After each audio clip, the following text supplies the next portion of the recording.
Are you going to eat that last bit of spaghetti? She asks, knowing that you didn't even want pasta to begin with. No, you can take it to work with you tomorrow for lunch, you reply, feeling like husband of the year.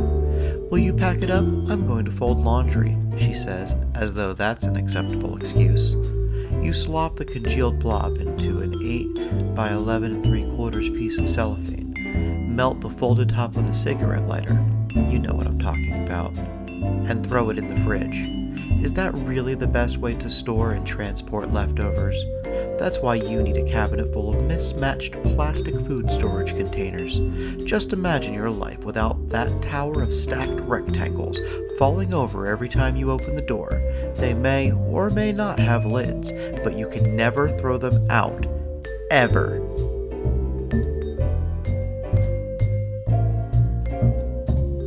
Today on Please Excuse My Dead Aunt Sally. A recipe for Brussels sprouts that'll cause an existential crisis in your friends. And good times are had by no one when I attempt to order an Irish car bomb on a plane.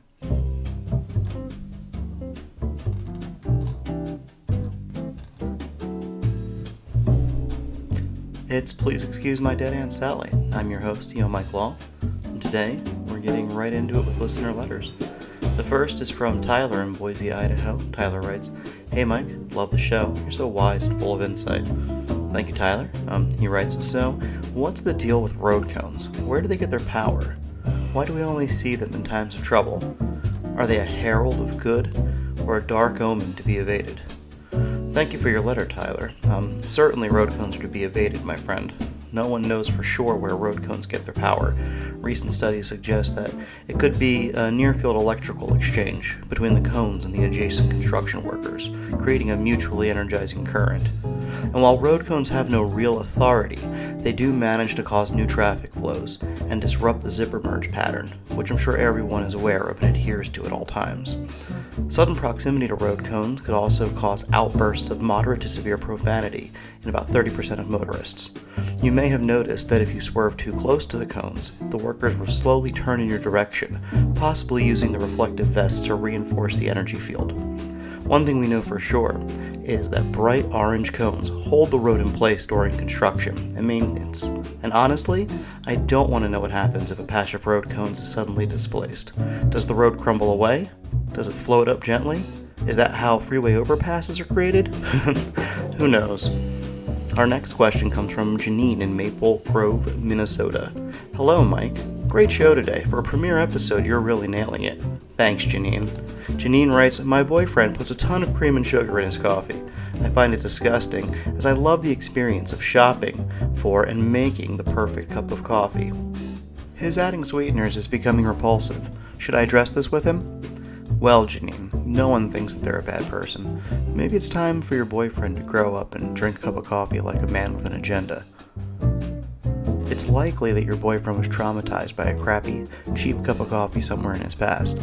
Now he thinks that every cup is acidic and bitter and tastes like a handful of nickels. Offer to make a cup of coffee for him and gradually decrease the cream and sugar over time. See how he handles it.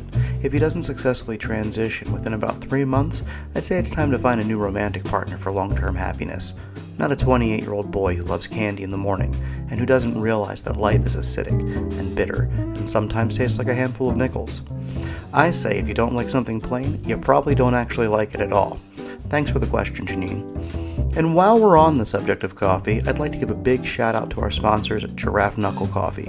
These guys pick the darkest coffee beans from the highest trees, roast them in the wildfires of the savannah, grind them with their sturdy hoofs, and mail them all the way to your home.